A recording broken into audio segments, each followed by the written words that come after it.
Salut et bienvenue dans Secret d'entraîneur.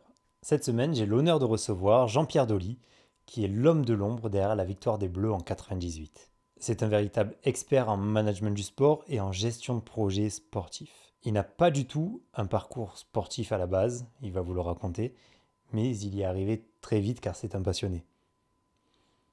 Ancien directeur général de Danone dans plusieurs pays et sur des hauts postes chez Renault, il a bifurqué il y a quelques années en tant que conseiller sur le management du sport et de la stratégie.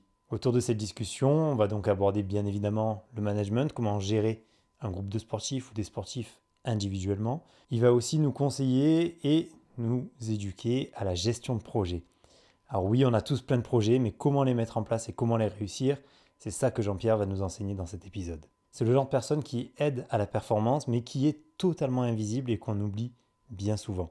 Et à mon sens, ça reste vraiment un poste essentiel. Je te laisse découvrir l'émission, mais avant ça, n'oublie pas, le Club des entraîneurs, c'est une plateforme qui va pouvoir t'aider à échanger et à découvrir des informations comme tu peux le voir sur l'épisode, mais en beaucoup plus profond.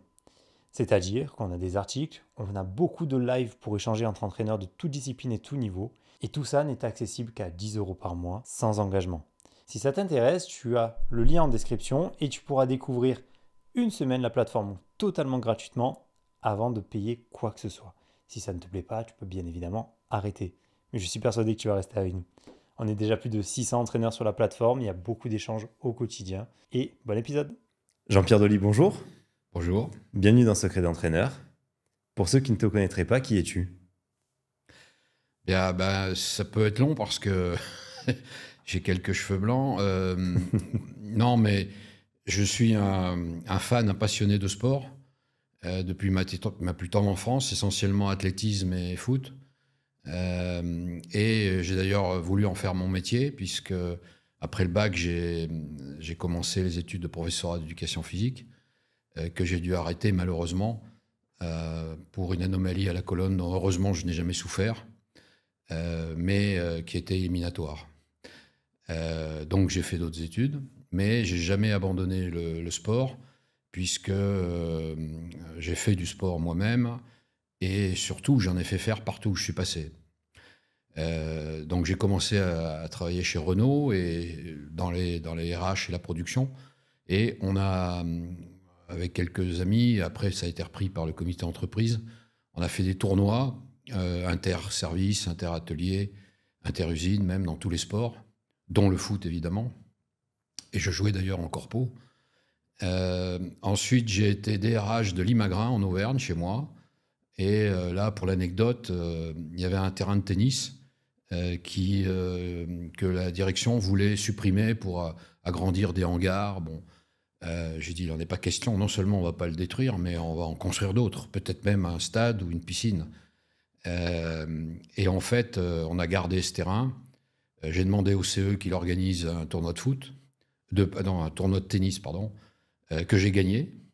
Et j'avoue que c'est un peu jouissif de se faire remettre la coupe d'un tournoi de tennis par son délégué CGT. Ce qui est pas, Surtout quand on est DRH. c'est pas courant. Bon, j'ai été grand seigneur. Je leur ai laissé la coupe. Non, je leur ai laissé la boîte de balles et j'ai gardé la coupe. Ensuite, j'ai été pendant 20 ans chez Danone, où là aussi j'ai fait faire beaucoup de sport.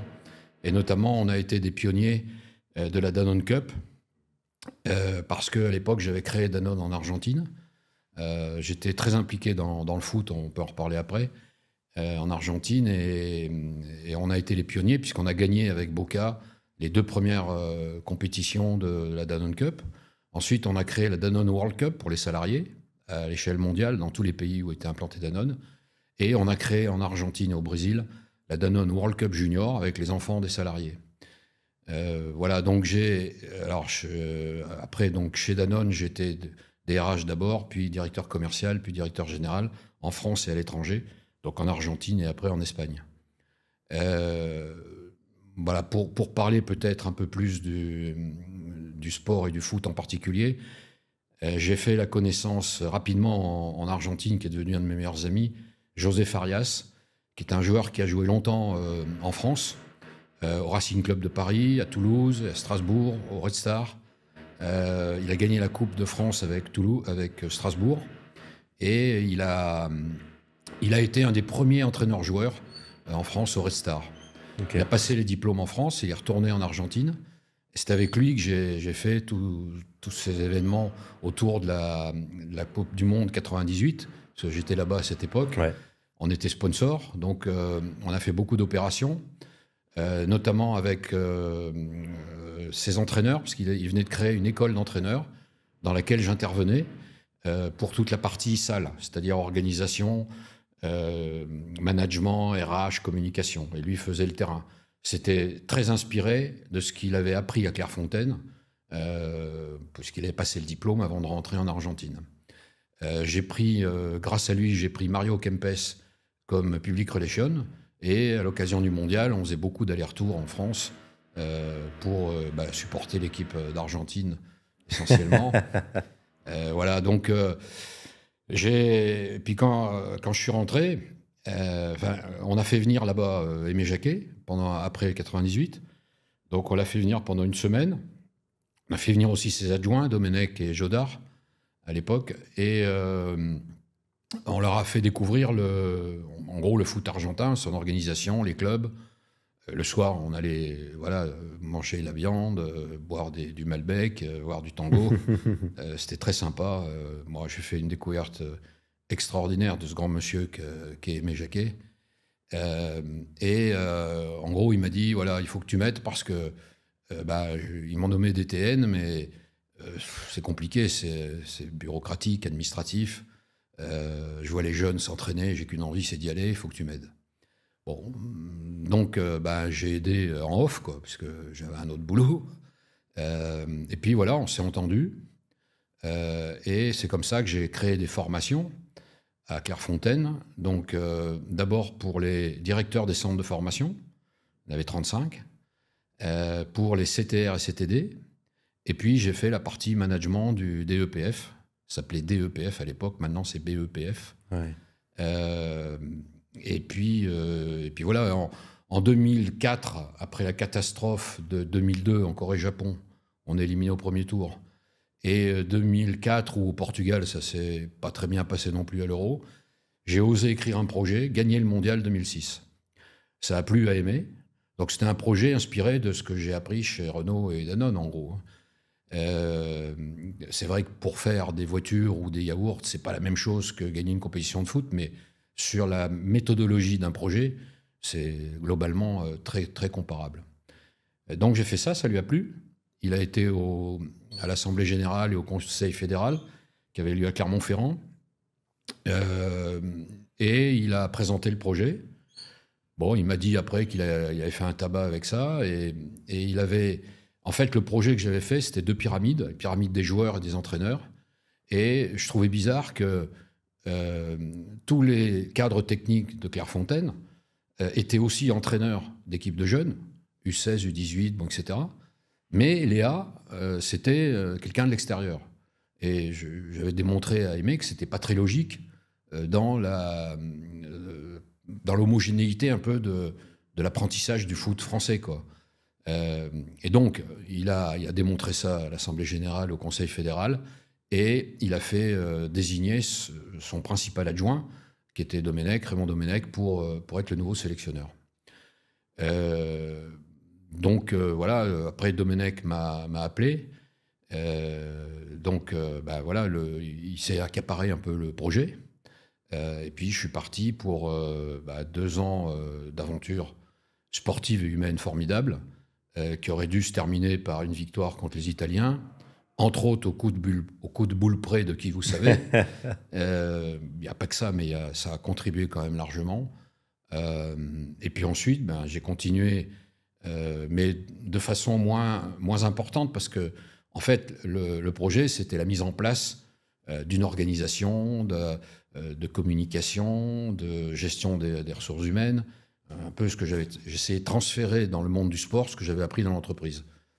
Ça a intrigué beaucoup les journalistes, et si on retrouve vous verrez, hein, dans les médias, parce que je n'étais pas coach, je n'étais pas préparateur mental, j'étais un homme d'entreprise qui connaissait un peu quand même le sport et le foot en particulier, et qui essayait modestement de transférer ce que j'avais appris dans l'entreprise. Et apparemment, ça marchait. Donc, pour donner des exemples, les joueurs et le staff arrivaient un lundi après-midi, certains après avoir joué ou entraîné le dimanche, et pour un match le mercredi soir, ou même pour un match en fin de semaine, tout le monde arrivait en même temps. Et je dis, ça, c'est pas possible, il faut venir avant, au moins le lundi matin, voire le dimanche soir, pour bien tout préparer, qu'il n'y ait aucune poussière dans l'engrenage, quoi. Et idem, à la fin, après un match, tout le monde rentrait chez soi. Les joueurs les plus riches, des clubs les plus riches, il y avait des avions qui les attendaient. Et puis, le staff rentrait chez eux parce que il y avait 80% du staff qui avait un job en dehors.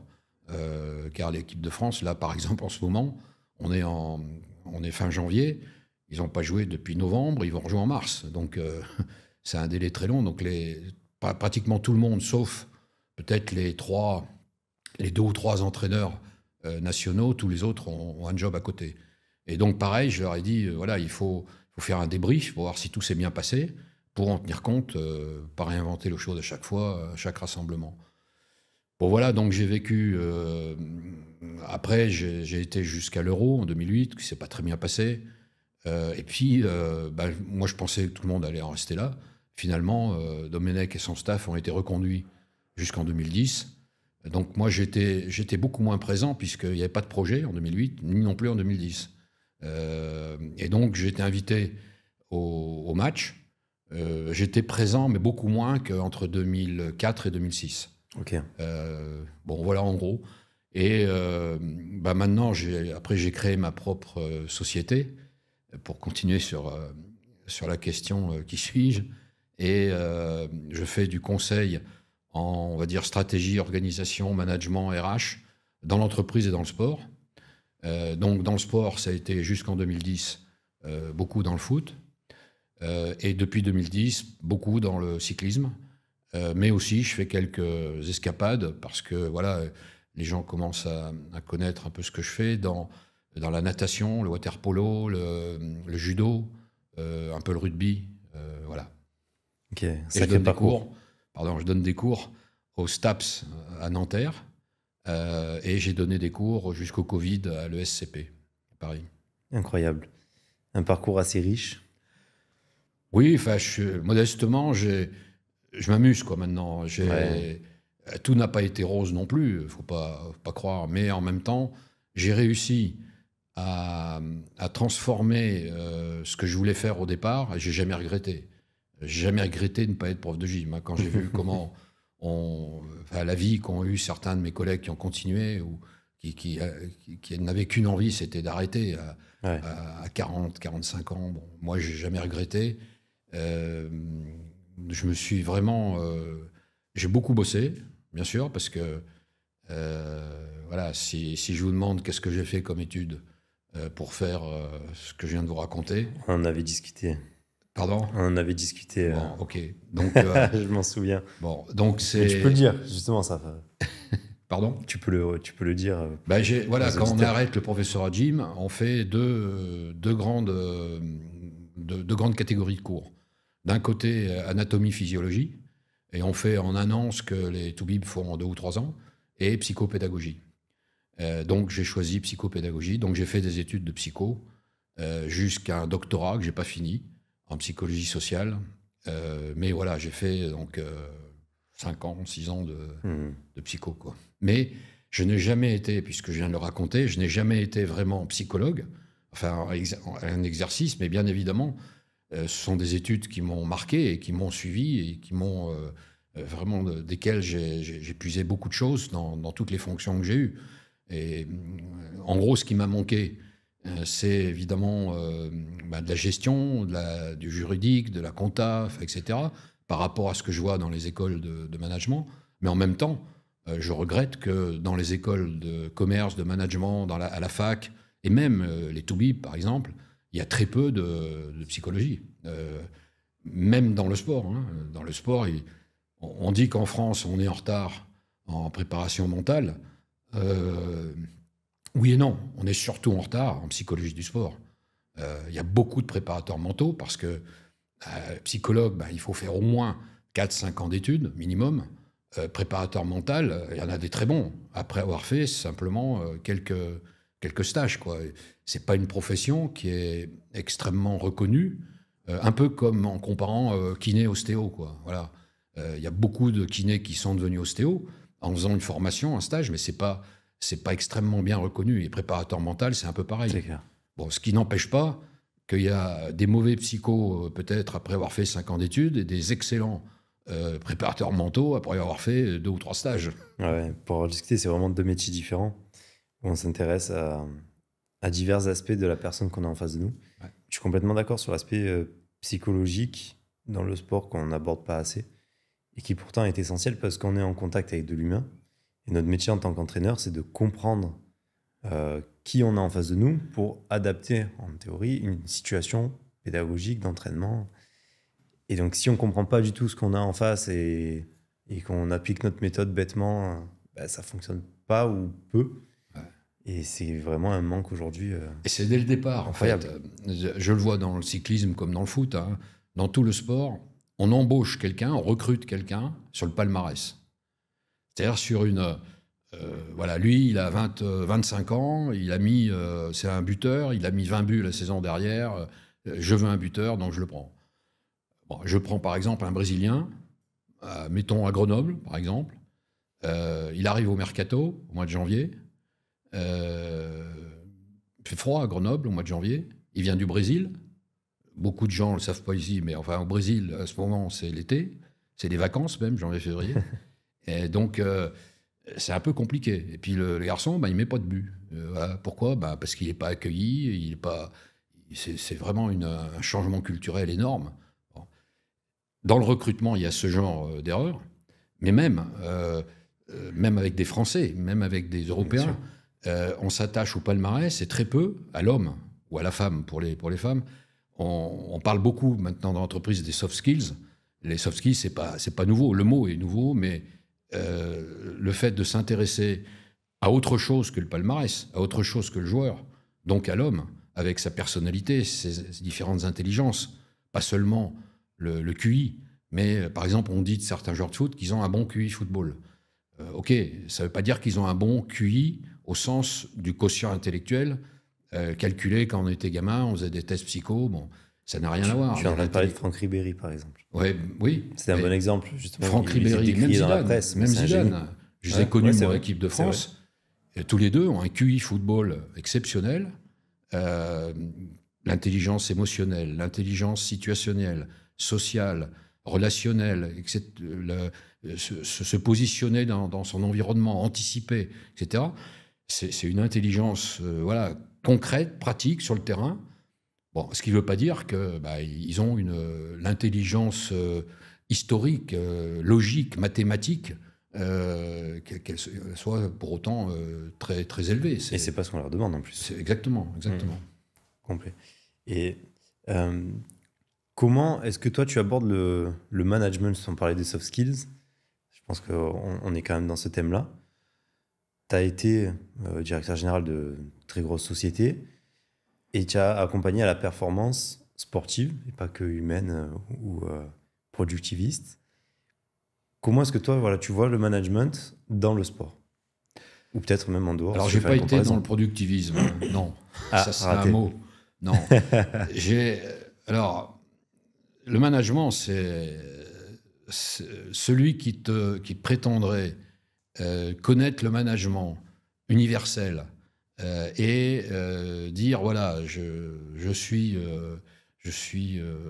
fort en management, je donne des cours de management, etc. Et universel, c'est un escroc. C'est un escroc. Il y a tellement de contingences, et encore plus, et chaque semaine, chaque mois, chaque année, il y a des contingences nouvelles qui viennent interférer. Politique, géopolitique, juridique, écologique, psychologique, etc. Il y a tellement de contingences qui font changer l'ordre des choses que voilà, celui qui s'autoproclame manager universel, qui va faire du bon management partout, c'est un escroc. Et d'ailleurs, on le voit bien. Il y a beaucoup d'entraîneurs de foot qui sont virés. Personne ne peut dire que ce sont des mauvais entraîneurs. C'est qu'à ce moment de leur carrière dans ce club-là, avec ce président-là, avec ces joueurs-là, etc., il n'a pas eu les résultats escomptés, c'est tout. Mais il avait réussi avant, il peut réussir après.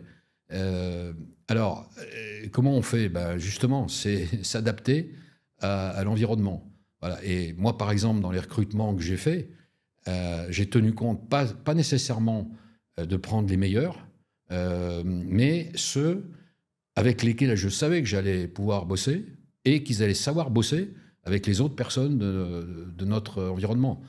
Dans ma carrière, notamment chez Danone, mais même chez Renault, j'ai eu 3 ou 4 fois des Dream Team, en fait, parce que j'avais eu la chance de pouvoir les constituer.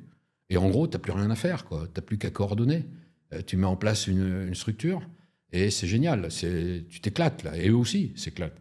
Donc, le management, c'est pas une technique, c'est un art un peu. Alors, moi, j'ai eu la chance, parce que sur le moment, tu sais pas, tes parents te mettent louveteau et scout. C'est pas toi, c'est tes parents. J'étais pensionnaire, pareil, c'est mes parents, jusqu'au bac, quoi.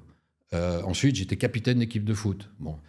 Et là, tu commences, sans le savoir, dans ces moments-là, dans ces situations-là, à être un peu, entre guillemets, un petit manager. Donc, à coordonner les autres, à avoir un peu de leadership, voilà. Et c'est ça, j'en ai connu, moi, qui n'avais pas eu ce que je viens de raconter, ce que j'ai fait, mais par contre, qui sont, par exemple, des grands frères. Dans une fratrie importante, le grand frère, entre guillemets, il est un peu l'adjoint des parents, quoi, vis-à-vis des plus jeunes. Ben voilà, il ne le sait pas, mais il est en train de faire un peu de management. C'est-à-dire coordonner, animer, communiquer, déléguer aussi des choses. Ben voilà, c'est ça. Donc c'est parfois très complexe. Par exemple, quand je faisais la partie management du DEPF, je ne donnais pas un cours. Je partais de cas. Voilà, je voulais que les entraîneurs me racontent des cas qu'ils avaient eu dans leur carrière, récemment ou avant. Et moi, ce que je leur apprenais, c'était une méthodologie d'apprentissage du cas, enfin de comment on peut résoudre un cas. Mais c'est eux qui trouvaient la solution par mon animation. Et alors, certains en tiraient évidemment des conséquences sur le plan de leur propre management. Et moi, je donnais 2 ou 3 petites indications, peut-être au passage ou à la fin du cours. Mais c'est pas, c'est complexe et en même temps, c'est très riche, quoi, parce qu'on est sur l'humain et sur l'humain individuel et collectif. Et d'ailleurs, pour revenir un peu ce que j'ai dit tout à l'heure sur la préparation mentale, je constate que, et pas seulement en France, il y a des préparateurs mentaux ou des psys du sport qui réussissent beaucoup mieux dans les sports individuels que dans les sports collectifs. Je pense, moi, personnellement, qu'un préparateur mental dans un sport collectif, c'est très compliqué. C'est très compliqué parce qu'on a vu d'ailleurs des exemples qui prennent, en fait, consciemment ou inconsciemment, ils prennent la place du coach principal. Si le coach principal n'est pas attiré par ces éléments-là, ces thèmes-là, voilà, il va s'infiltrer et prendre la place.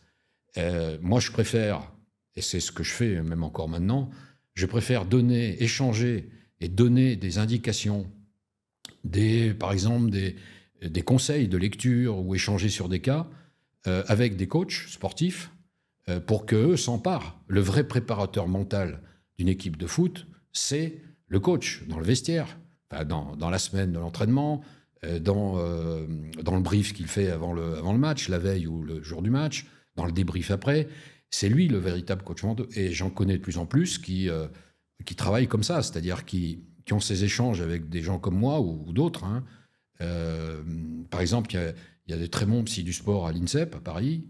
Il y a une fille qui a fait les mêmes études que moi, Naëlle Malherbe, qui coordonne un peu ça. Et dans beaucoup de sports, je connais on parle beaucoup, par exemple, de Guardiola. Bon, ok, mais Guardiola, il a beaucoup appris, il a beaucoup lu, il s'intéresse à beaucoup d'autres choses que le foot. Il a des contacts avec des gens d'entreprise, etc. Il y en a un autre que je connais qui est devenu un ami, Christophe Furios dans le rugby, pareil. Il lit un livre par semaine. Il s'imprègne, c'est une éponge. Et puis après, il y a des choses qu'il ne marque pas, mais d'autres qui le marquent. Et on échange pas mal là-dessus avec lui. Et c'est passionnant, c'est passionnant. Et moi, quand on arrive à... Alors moi aussi, je m'imprègne, évidemment, parce que parfois, Christophe, il m'a invité, par exemple, à des réunions d'avant-match avec son staff et ses joueurs. Je me régale, quoi. Et après, on débriefe, hein, etc.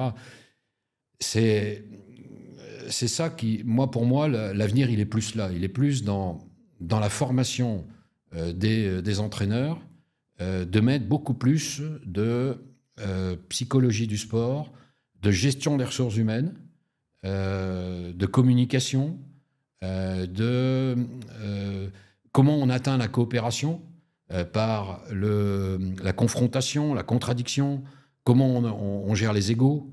Voilà. Quand je faisais la partie management du DEPF, je faisais la première journée de la première session. Et le soir, en fin de soirée, avant le dîner, j'ai invité mon ancien patron Franck Ribou et Aimé Jacquet pour faire un débat. Et alors, au début, ils râlaient, quoi. Ils m'ont dit, attends, Franck, Jean-Pierre, t'es fou, quoi. Le dieu Mémé, champion du monde de foot, je connais rien en foot, ce qui n'est pas vrai. Qu'est-ce que je vais pouvoir dire à côté de lui? Aimé me disait, mais Jean-Pierre, tu déconnes complètement, un patron du CAC 40. Je sais tout juste lire et écrire, moi, je suis un entraîneur de foot, je suis pas... bon, rassurez-vous, on va gérer ça.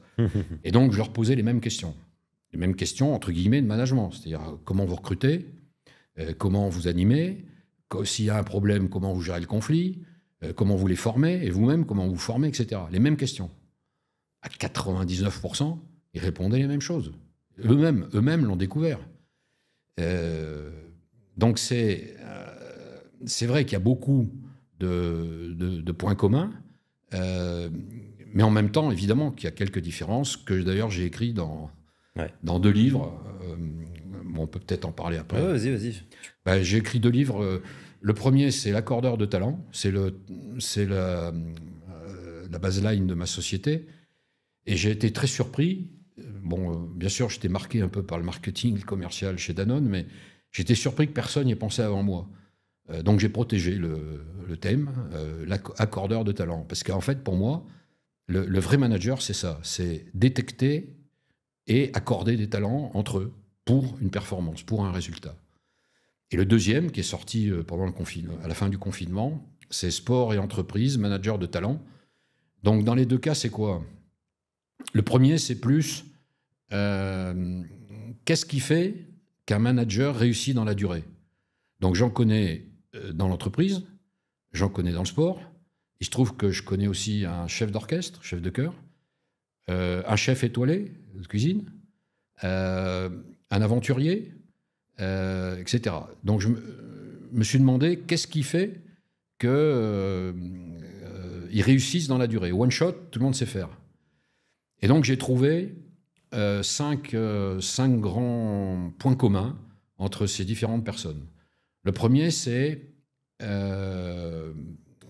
avoir un projet, celui dont j'ai parlé par exemple, avoir un projet appuyé sur des valeurs.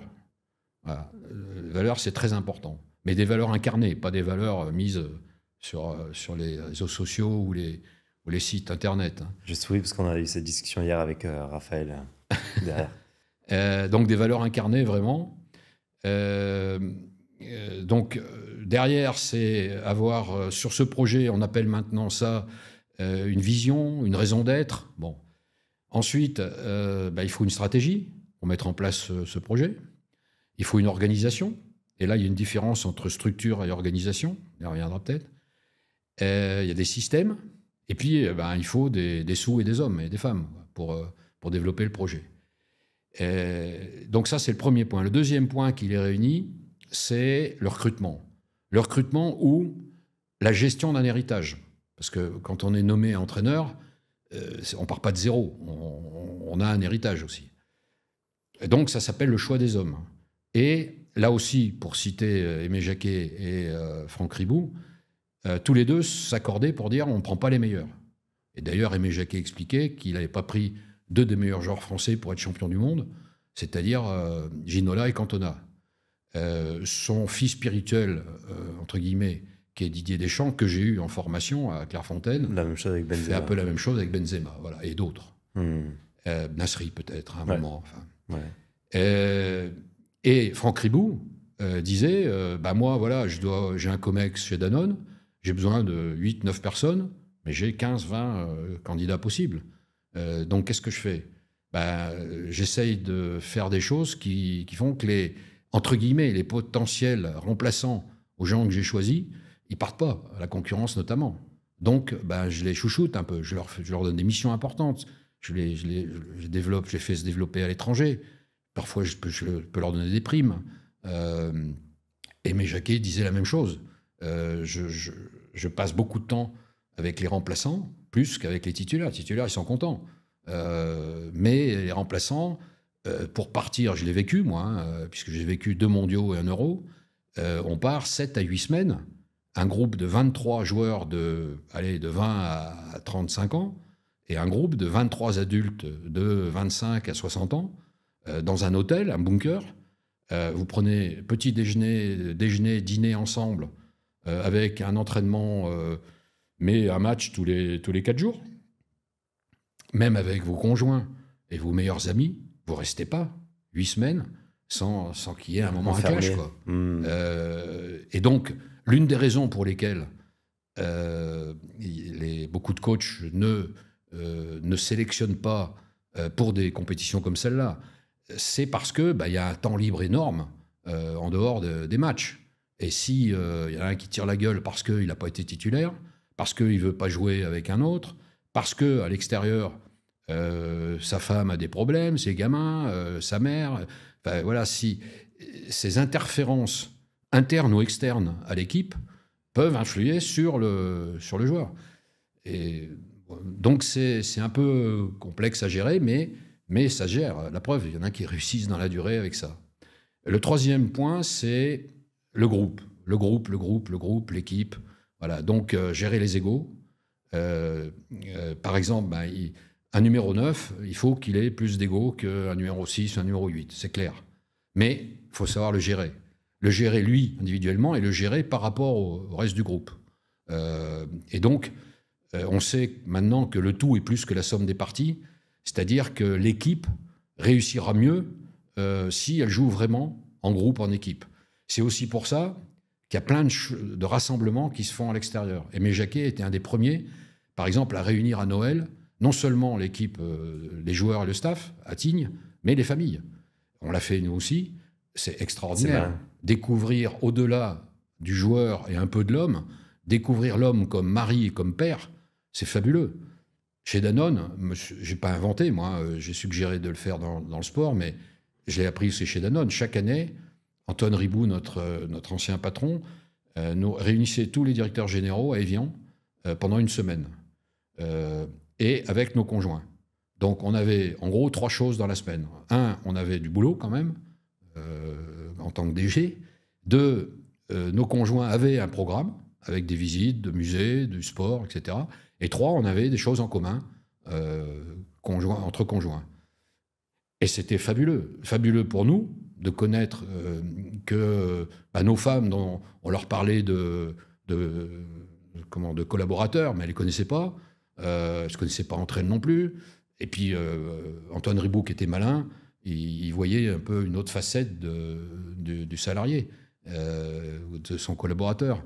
Donc, c'était... Et ça aussi, ça se développe beaucoup maintenant dans le sport. Et je pense que ça contribue à la bonne entente de l'équipe, pour mieux se connaître. Le 4e point, c'est le talent, oui, mais le travail.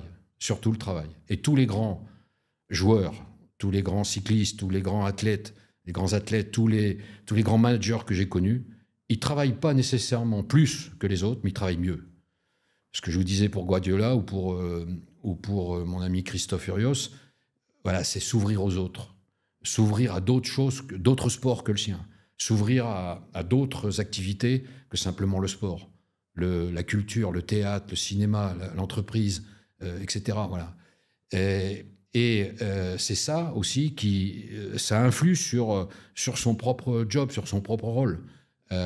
Et inversement, par exemple, des managers d'entreprise qui font du théâtre, font de l'alpinisme, sont dans des chorales.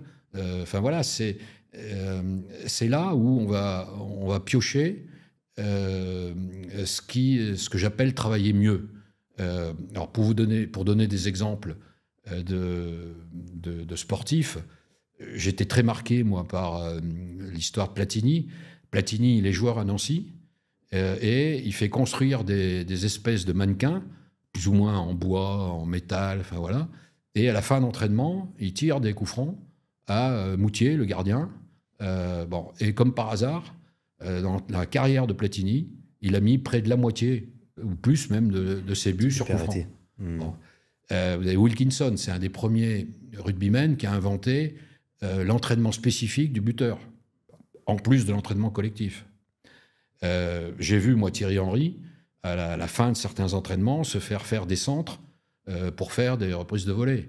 Ce que faisait aussi Papin à Marseille. Et puis le top du top, que je connais et que je cite beaucoup dans les formations ou les conférences, les interventions que je fais, c'est Renaud Lavillenie. Alors Renaud Lavillenie, il ne paye pas de mine, hein. Il fait 1m75, 75 kilos, enfin peut-être pas, mais pas loin. Et il a fait 6m16. 6m16, record du monde. On ne se rend pas compte de la hauteur que c'est, en fait. Ah bah non. Si on n'est pas dessous... c'est très impressionnant. Il est à Clermont-Ferrand. J'ai fait toutes mes études secondaires à Clermont-Ferrand. L'hiver, il ne fait pas chaud à Clermont-Ferrand. Eh bien, il s'est fait installer un sautoir dans son jardin. Il a une maison dans la banlieue de Clermont. Il s'est fait installer un sautoir dans son jardin. Pourquoi ? Il explique qu'en fait, bien sûr qu'il va sur le stade faire ses entraînements, quasi quotidiens. Mais il pense à une chose. La nuit, en dormant, ou il rêve, ou même dans la journée. Et il ne va pas aller tout de suite au stade. Ce n'est pas entraînement prévu. Donc, il teste. Il teste sur le stade, sur son sautoir dans son jardin, il teste un truc. Voilà. Et ça, c'est impressionnant, c'est incroyable de faire des choses comme ça. C'est ça que j'appelle travailler mieux.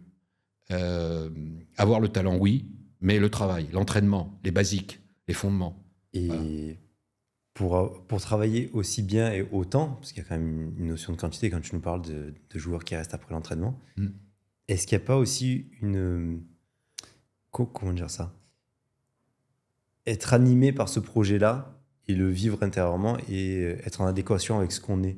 Je pense à Léon Marchand, qui, quand il explique sa relation à l'eau, c'est extraordinaire. Ouais, en fait, il vit l'eau.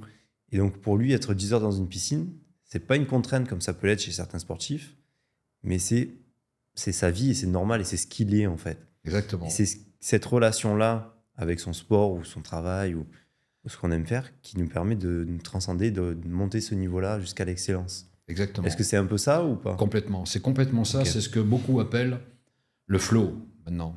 Ouais. Le flow, c'est quoi ? C'est, à la limite, oublier tout le reste et être dans un état quasi inconscient, mais faire ce qu'il faut au moment où il faut. Pour raconter une autre anecdote que je décris dans un de mes livres, François Pervis, c'est un cycliste sur piste. Il est jusqu'à 27-28 ans le poulidor de la piste. Il fait 2e, 3e, il gagne jamais. Très peu. Et puis, il se passe plusieurs choses. Il va au Japon, l'empire du keirin. Le keirin, c'est des mecs à vélo qui remplacent les chevaux ici, quoi. Oui. Font des paris, etc. Il va vivre 6 mois là-bas tout seul. Au passage, malheureusement, il se sépare de la mère de son enfant. Au Japon et ensuite en France, il est en contact avec une psychologue qui lui fait prendre conscience que pourquoi il fait 2e, pourquoi il fait 3e, parce qu'il avait des entraîneurs qui lui disaient la piste, c'est un peu comme les sprinteurs en athlétisme.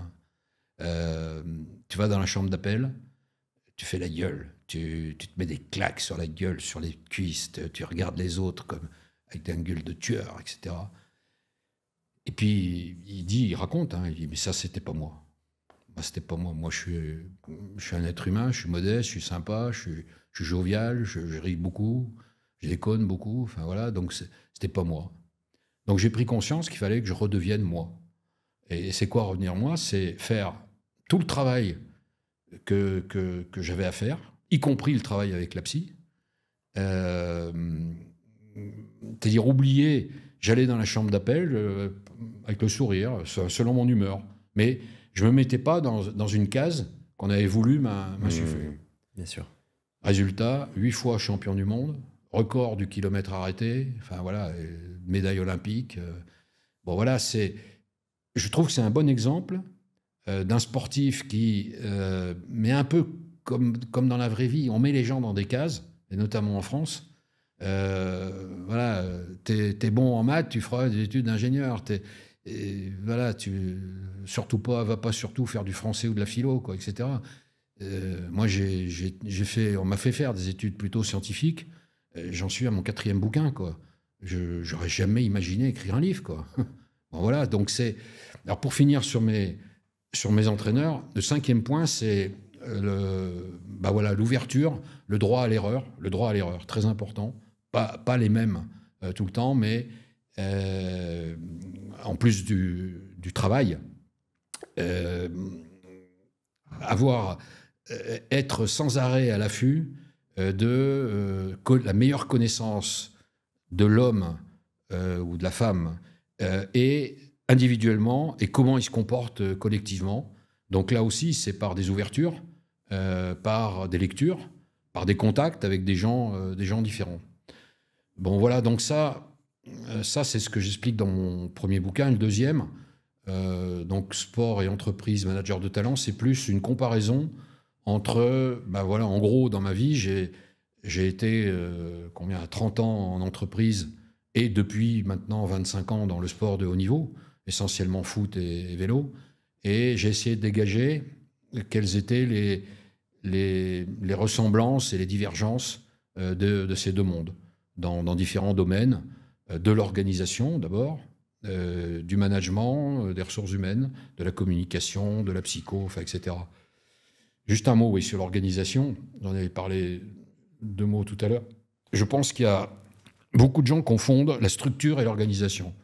Voilà, dans une entreprise comme dans un club ou une fédé, il y a ce qu'on appelle un organigramme. Bon, en France, l'organigramme, c'est en haut, il y a un chef, puis on fait des flèches, et il y a des cases, et on appelle ça des N+1, des N-1, etc.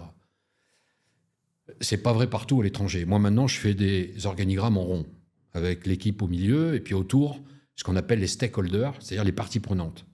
Ces parties prenantes, quand on est dans le staff de l'équipe de France, elles sont extrêmement importantes. Elles sont chronophages. Elles prennent beaucoup de temps. C'est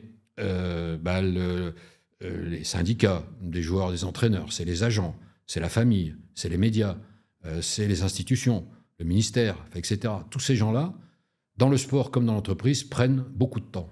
Donc, c'est important dans la structure, déjà, de mettre ces gens-là. Mais ensuite, il y a une différence entre cette structure et l'organisation. L'organisation, c'est le terrain. Pour vous donner un exemple que je connais, puis ça fait 10 ans que je fais le Tour de France, puis les grandes épreuves, Paris-Roubaix, etc. J'ai la chance de faire ça, dans une voiture, bien sûr. Le Tour de France, c'est ASO qui organise. Amaury Sport Organisation. Peu de gens connaissent l'organigramme d'ASO, la structure d'ASO, au-dessus du Tour de France. Il y a un DG, il y a un DG adjoint, c'est une entreprise, ASO. Ils ne sont pas connus du public, voilà, c'est les gens qui bossent, qui sont ici les Moulineaux. Voilà. Et puis, ils font le Dakar, là, qui vient de se terminer, ils font Paris-Roubaix, ils font le Tour de France, ils font le Marathon de Paris. Bon.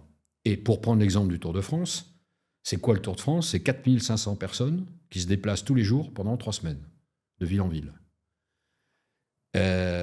Donc l'organisation, c'est ça. C'est Christian Prudhomme, qui est le patron du Tour de France, qui dépend de l'organigramme d'Issy-les-Moulineaux, mais qui est sur le terrain avec toute une équipe et qui doit prendre des décisions sur le moment. Il ne va pas sans arrêt appeler à Paris. Voilà. Donc, la structure, c'est une chose, c'est elle qui permet d'avoir les moyens de mettre en place l'organisation. C'est elle qui recrute, c'est elle qui décide qui fait quoi, c'est elle qui donne l'argent pour le budget, etc. Mais après, une fois que cette organisation est en place, c'est elle qui fait le boulot. Moi, quand j'étais le premier expatrié en Argentine, à 12 000 km du siège de Paris, à 5 heures de décalage, j'allais pas sans arrêt appeler au téléphone ou envoyer des mails pour prendre des décisions. On prend des décisions sur le terrain. C'est ça, la vraie organisation. Et dans le sport, c'est pareil que dans l'entreprise. Voilà, c'est le manager, le coach, l'entraîneur qui doivent prendre des décisions au moment où ils doivent les prendre.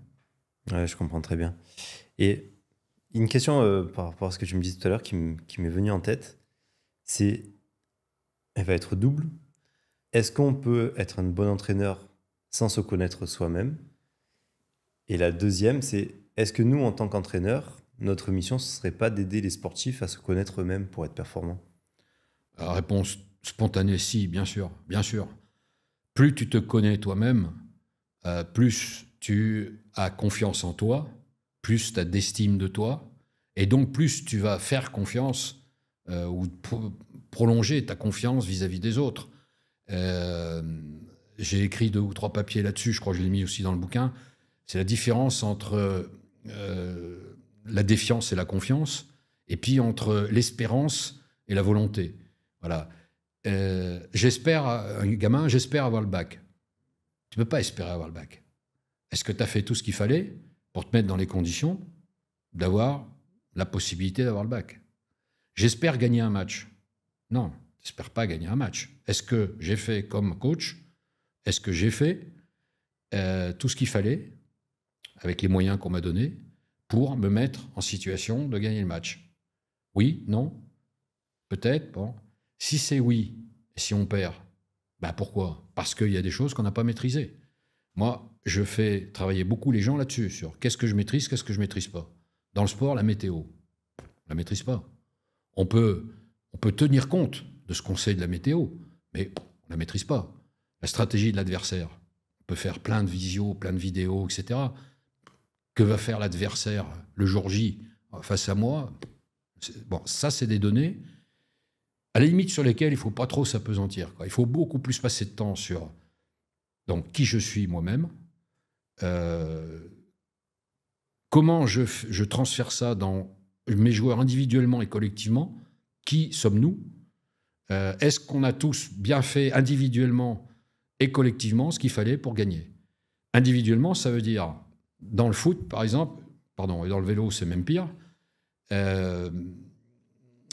Bon, tu sais ce que c'est, hein, le joueur, il va à l'entraînement quotidien.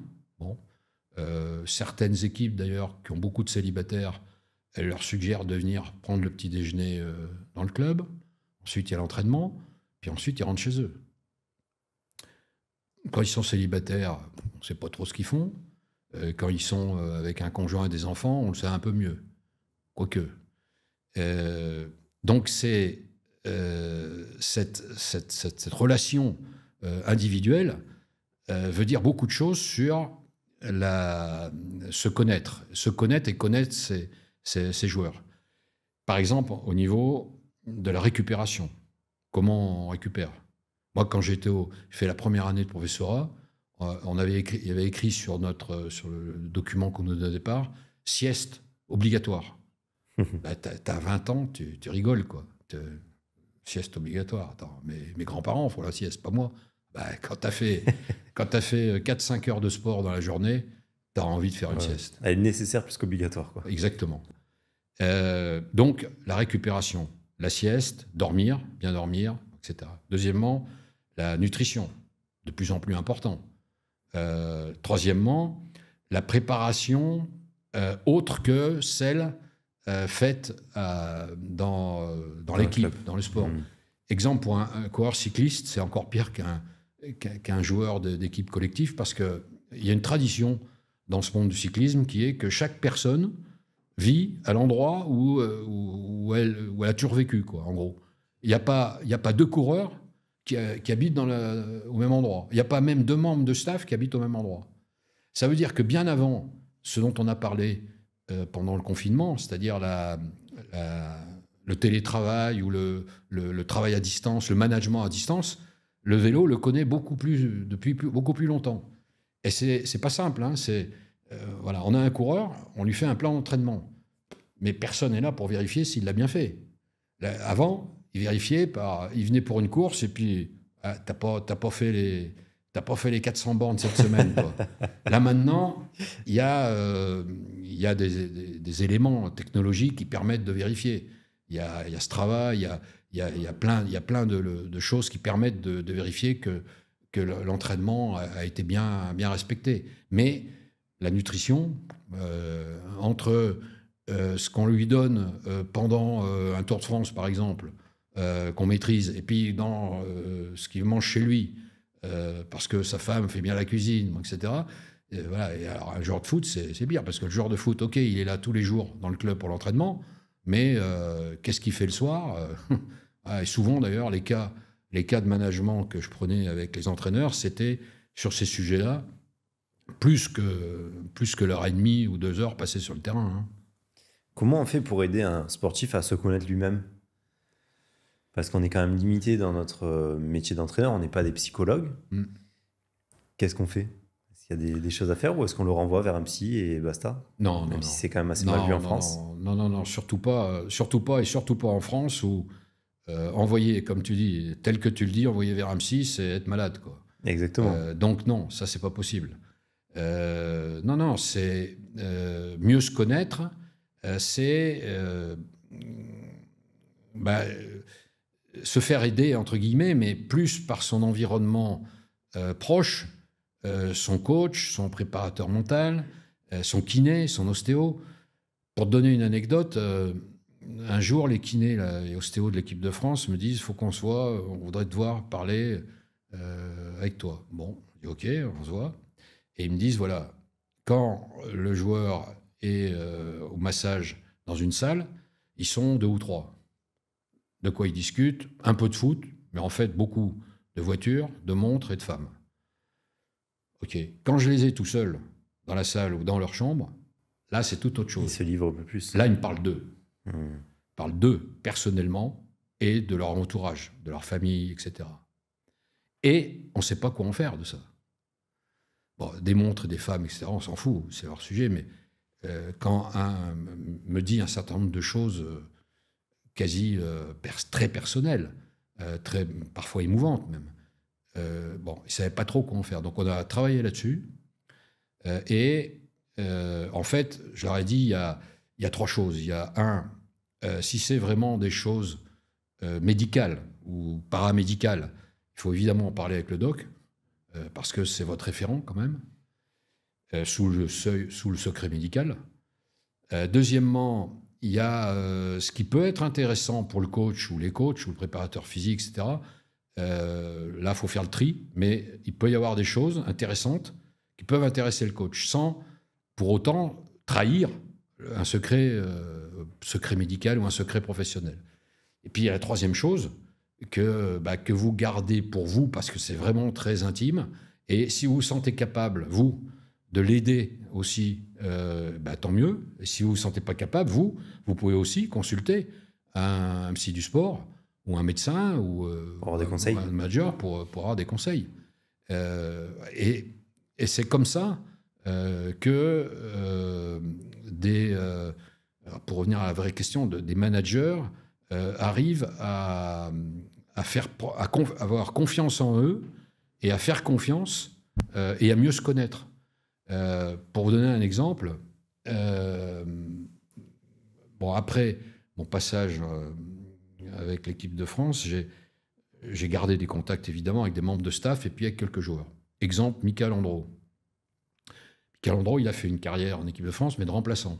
Il était souvent numéro 3. Un garçon formidable, sur le plan humain notamment. Et il a fait à peu près la même année, ou en 2 ans, il a fait le DEPF, Clairefontaine. Il a fait la fameuse formation de Limoges. Et troisièmement, j'étais prof à l'ESCP. et il a fait un master de management étalé sur 2 ans. Le DEPF, c'est entre footeux. Donc, tu apprends des choses, évidemment, sur le plan technique, sur le plan tactique, sur le plan physique, sur le plan physiologique. Un peu sur le plan du management, un peu sur le plan de la com, un peu sur le plan de la relation avec les médias, un peu sur le plan juridique, mais c'est pas très poussé non plus. Limoges. Limoges, c'est entre sportifs. C'est pas que des footeux, mais c'est entre sportifs. Ouais. Et le SCP. Le SCP, c'est le seul sportif dans la promo avec des gens qui sont dans différents environnements. Fonctionnaires, privés, dans le privé, etc. Et donc, Mika m'a raconté qu'il avait beaucoup plus appris à l'ESCP que dans les 2 autres, évidemment. Et appris sur lui. Ouvert son champ de vision. Appris sur lui aussi. Comment ma situation... Voilà, ma carrière est arrêtée. Voilà, je vais faire autre chose dans un environnement qui va être complètement différent. Je ne vais plus être qu'entre-footeux. Bon, voilà, donc c'est... Toutes les occasions de mieux se connaître sont bonnes à prendre. Et ce n'est pas nécessairement, pour conclure un peu sur cette question très importante, ce n'est pas nécessairement aller voir un psy tout de suite, quoi.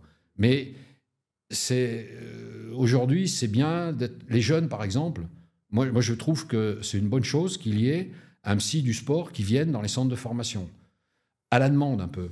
Ouais. Voilà, parce qu'il peut y avoir des cas, je le vois, hein, je suis impliqué dans l'école de la deuxième chance, qui est un truc fabuleux pour les enfants, les ados, qui sont un peu exclus du système élitiste français, mais qui ne sont pas cons pour autant, au contraire même. Donc, ils vont dans cette école de la deuxième chance, où ils ont en gros 4 semaines de stage, 4 semaines d'école. Mais d'école adaptée à ce qu'ils font en stage. Par exemple, tu veux devenir carreleur, eh ben, on va t'apprendre dans le cours de maths à calculer les surfaces. Voilà. Des trucs pratiques, quoi. Mais ça c'est génial.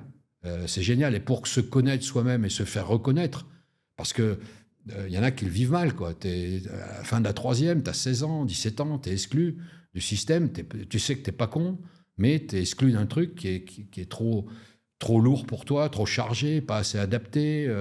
Tu as peut-être des soucis aussi avec ta famille, avec tes parents.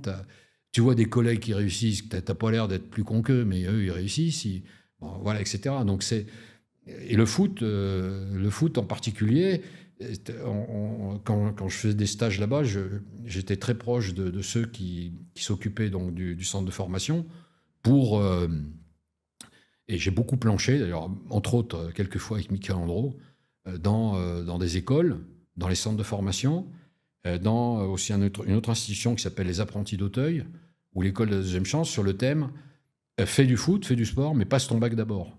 Bon, c'était un terme, mais l'idée, c'était pour mieux te connaître et pour mieux avoir une meilleure estime de toi, il ne faut pas que tu fasses 100% dans le sport. Il faut que tu t'ouvres à d'autres choses, notamment quand tu es jeune, à l'école. Ok, ça te fait chier. Ok, il y a des profs cons. Ok, il y en a qui sont meilleurs que toi. C'est pas grave. Ça te permet d'être un peu plus structuré. Et puis peut-être, on ne sait pas, peut-être tu vas avoir envie de telle matière.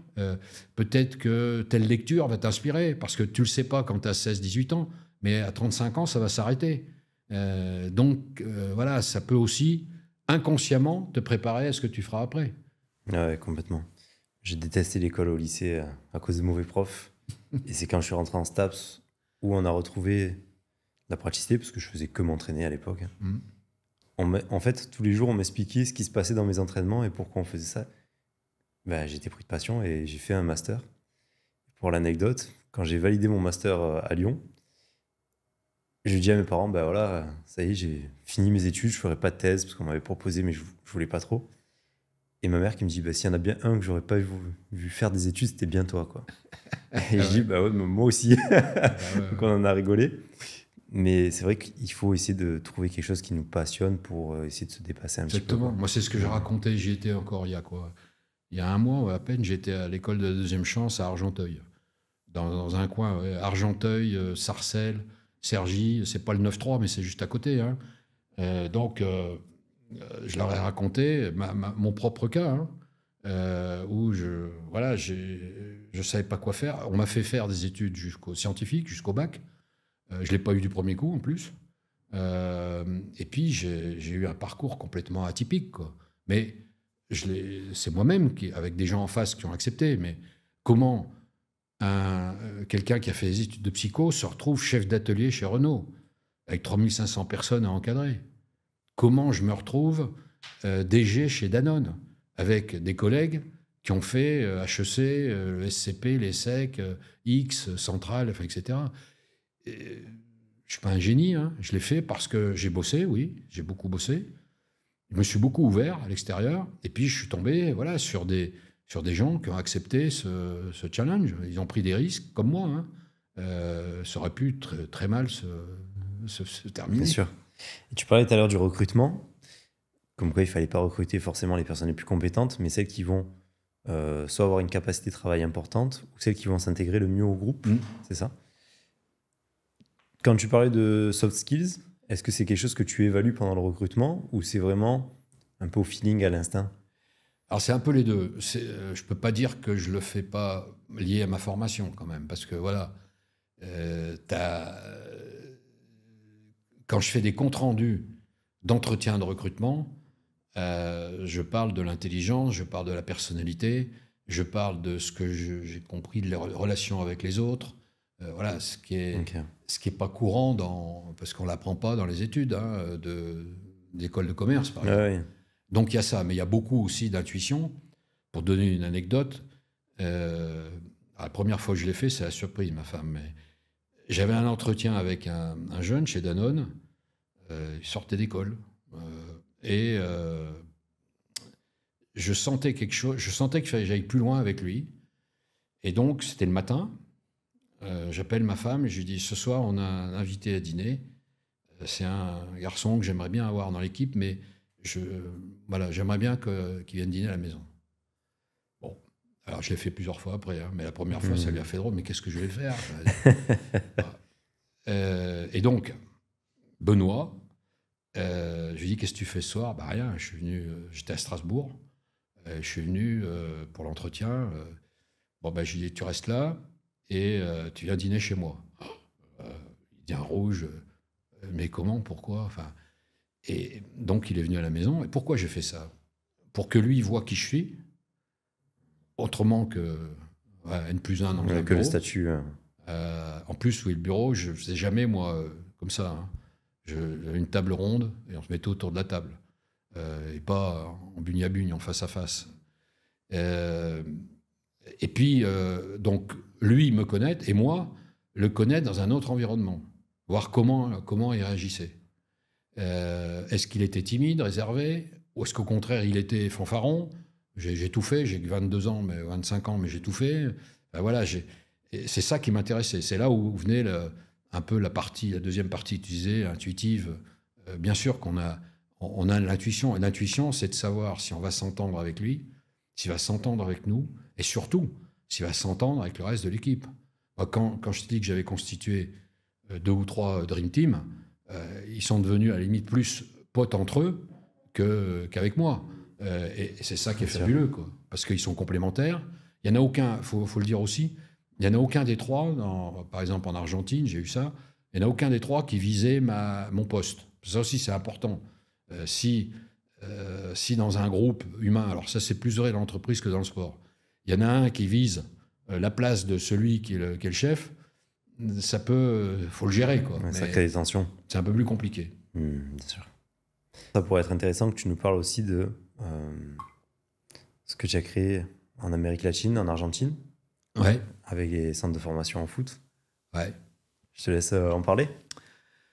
Ben voilà, c'est mon ami Joseph Farias, donc très ouvert, pas seulement au foot lui-même, mais aussi à l'environnement du foot, à toute la partie justement psychologique, en parlant avec lui et en ayant toutes ces activités autour du mondial de 98, il était en train de créer une école d'entraîneurs, parce que là-bas tout est privé. il y a l'équivalent de Clairefontaine, mais c'est pour les entraînements avant de faire des matchs de la sélection. Il n'y a pas de formation faite par la Fédé argentine de foot. Okay. Donc, il me parle de ça, de ce projet. Il me parle aussi, et il me donne les documents qu'il avait recueillis à Clairefontaine. Bon, je connaissais un peu le foot, mais pas plus que ça. Hein. J'avais joué, c'est tout. Hein. Voilà, je m'imprègne un peu de tout ça. On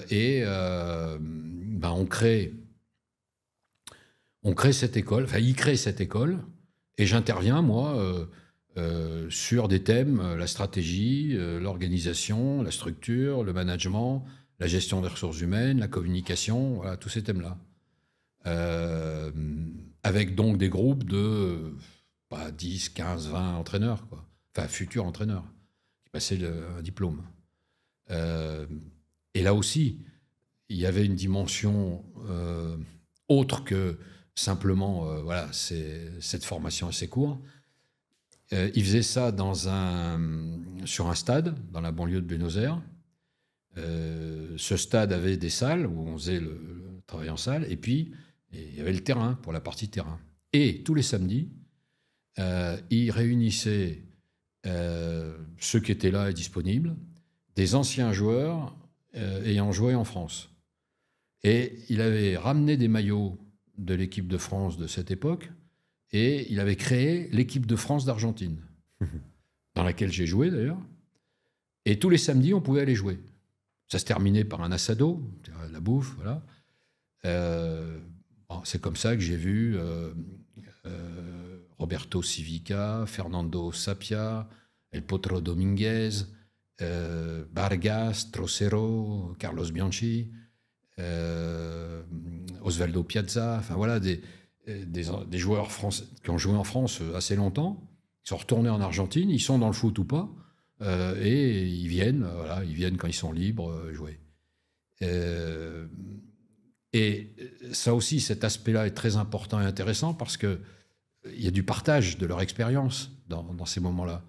Avec José, qui est le patron, avec des techniciens avec lui pour entraîner pour préparer les futurs entraîneurs. Et donc, j'y allais pas tout le temps, moi, parce que je pouvais pas non plus, mais j'y allais souvent et c'était passionnant. Voilà. Alors après, ça, c'est pour la préparation des entraîneurs. Par exemple, quand j'ai fait le stage pour les directeurs des centres de formation, là, c'est suite à des discussions avec Aimé. En gros, t'es joueur, bon, puis t'es attiré un peu par la pédagogie, tu deviens entraîneur, puis t'es plus attiré par les gamins que par les adultes. Donc, à un moment, on donne la clé, on dit, tiens, on va te nommer directeur du centre de formation. C'est quoi ? T'es patron d'une petite PME de 20 jusqu'à, je sais pas, 50, 60, 80 personnes, selon les clubs. T'as un budget, et puis démerde-toi, quoi, en gros. Donc, qu'est-ce que tu fais ? Si tu es attiré par quelque chose que tu connais pas, c'est-à-dire l'organisation, le management, dans les bureaux, avec les secrétaires, avec les administratifs, la compta, le budget, tout ça, tu restes là-haut, puis tu oublies un peu le terrain. Si à l'inverse, tu es encore sur le terrain, puis tu n'es pas trop là-haut, là, puis tu n'as pas la personne adéquate pour gérer le budget, tout ça, les recrutements, il te manque quelque chose. Donc j'ai constitué un programme de formation pour ce double rôle. Ce rôle de terrain, il faut toujours l'avoir, mais ce rôle aussi de manager d'une équipe administrative, qui est extrêmement importante aussi.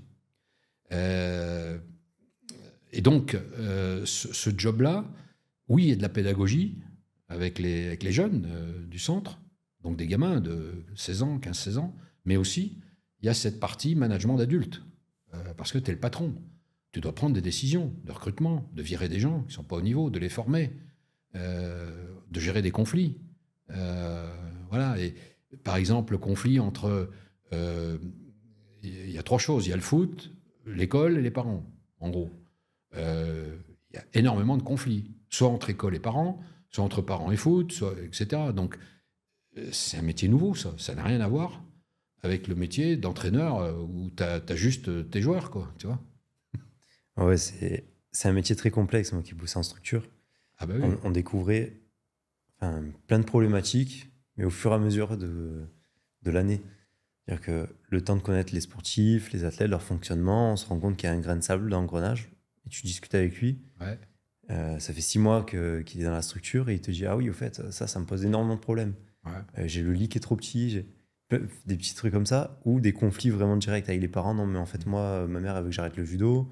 Moi, je veux ci, moi, je veux ça. Comment je fais? Parce que moi, j'ai vraiment envie de le faire. Ouais. Et on va discuter avec les parents, mais c'est complètement hors cadre. On est là. Mais Vous n'êtes pas préparé. On va parler à des parents, mais on ne sait même pas quoi faire. Quoi. Ouais, donc, on essaye d'avoir des discussions de bon sens, qui ne sont pas forcément évidentes toujours. Ouais. Mais c'est vrai qu'une formation sur ça, c'est, je vais dire même crucial, parce qu'on est confronté finalement à ça tous les jours en structure, mais on ne nous a jamais dit comment réagir. Donc, ça peut créer de l'agressivité, ça peut créer beaucoup de choses si on ne sait pas comment faire. Des conflits. Ça peut jusqu'à des conflits. Ouais. Donc, pour toi, quels sont les critères les plus importants pour un gestionnaire de structure et dans la communication surtout? C'est ça, c'est se former par tout ce que j'ai dit avant, l'ouverture aux autres, l'ouverture à de la lecture, à des gens d'autres mondes, et surtout essayer avec son entourage de gérer des cas. Je vais prendre un exemple que j'ai eu dans le foot, j'ai eu 2 fois cet exemple d'ailleurs. Vendredi, dernier entraînement avant le match du dimanche. Le meilleur joueur arrive 1 heure après, à 10h au lieu de 9h. Bon, l'entraînement se déroule. Il dit qu'il a eu un problème avec sa voiture. À midi, les flics déboulent dans le centre de formation, dans le centre d'entraînement. Il vous a dit? Il m'a dit quoi? Oui, il est en retard. Il a un problème. Non, il n'avait pas du tout eu de problème avec la voiture. Il est passé la nuit au poste. Ah merde, c'est pas pareil. Pourquoi il a passé la nuit au poste? Parce que hier, rien de grave, simplement il était dans un restaurant. Il y a eu une bagarre à la sortie du restaurant sur le parking, puis il s'en est mêlé. Donc, on a tout embarqué au poste. Donc, on l'a libéré ce matin parce que il n'y a rien à se reprocher. Il était là comme témoin de ce qui se passait. Je suis entraîneur, je fais quoi? Je fais quoi vis-à-vis de mon joueur, qui m'a menti en plus? 2, je fais quoi vis-à-vis des autres joueurs? Vis-à-vis de mon staff, vis-à-vis de mon président, vis-à-vis des médias, qui vont rapidement savoir que mon meilleur joueur... J'ai mon match le plus important dimanche, qui est un derby. Je le mets, je le mets pas. Voilà, ça, on ne l'apprend pas à l'école ni dans les livres. Hein. C'est un vrai cas. Ouais. Qu'est-ce que j'ai fait? Je l'ai fait raconter son cas, sans nécessairement citer, mais tout le monde avait reconnu quel joueur il s'agissait. Et j'ai fait travailler les autres entraîneurs avec une méthode d'investigation, les alliés possibles, les causes, enfin bref, toute une série de références pour pas que ça parte aux azimuts, quoi. Et puis ils ont trouvé eux-mêmes une solution qui était en gros ce qui se fait maintenant, c'est-à-dire une sorte de témoignage, ce qu'on appelle les travaux d'intérêt généraux. C'est-à-dire témoignage, par exemple, dans le centre de formation. Attention les gars, vous êtes au centre de formation, vous avez 17, 18 ans, faites gaffe, vous allez être riche et célèbre rapidement, vous allez trouver votre femme probablement dans une discothèque, faites attention à ce que vous faites. Voilà. Et puis, il fallait qu'il aille faire ça pendant 1 fois par semaine, pendant 1 mois. Enfin, bon, bref, ils ont trouvé leur truc ensemble. Mais pour répondre à ta question, c'est que ça, c'est que des cas. Après, il y a une méthode. Alors, c'est pour ça aussi que souvent, je dis aux gens, essayez de faire des études, même si ça vous fait chier, c'est des profs cons, c'est des matières qui ne vous plaisent pas. Ça vous structure un peu une réflexion. Voilà. Il y a des autodidactes complets qui ont extrêmement bien réussi, c'est clair. Voilà, par l'intuition plus que par les connaissances. Ça reste une minorité. Mais le fait d'aller, même dans des écoles nulles, avec des profs nuls, etc., d'aller au moins jusqu'au bac, peut-être faire d'autres études après, ça structure une réflexion qui est très importante après dans toute sa vie. y compris sa vie personnelle d'ailleurs. Parce que quand il faut prendre des décisions de se marier, de faire des gamins, de suivre l'école des gamins, de prendre un crédit pour construire une maison, de changer de job à un moment donné, pour les sportifs, qu'est-ce que je fais après ma carrière? Enfin, tout ça, ça nécessite des réflexions personnelles et puis avec son entourage, quoi. Bien sûr. Et pour reprendre ce que tu disais tout à l'heure par rapport aux conversations, j'ai lu et résumé sur le Club des entraîneurs un livre qui s'appelle Conversations cruciales, qui apprend un petit peu comment avoir des conversations qui ne sont pas forcément agréables à avoir et qui sont très importantes pour faire évoluer, que ce soit humainement ou professionnellement. Quel conseil, toi, tu donnerais à un entraîneur, ou est-ce que tu as peut-être même une méthode, à un entraîneur qui doit discuter avec un ou plusieurs de ses sportifs pour des choses pas agréables à dire? Par exemple, tu n'es pas sélectionné sur tel tournoi, ou tu n'es pas sélectionné pour le match du week-end. Est-ce que toi, tu as des conseils à un entraîneur comme ça? J'en avais pas jusqu'au moment où j'ai été dans le marketing commercial chez Danone et j'ai appris la méthode de vente de Danone. Mais je l'ai apprise, moi, à 40 balais. Hein. Il y en a qui l'apprennent plus tôt. Et ça m'a vraiment profondément marqué, à tel point que mon épouse me dit que depuis que j'ai eu ça, je suis un redoutable négociateur quand il faut acheter quelque chose.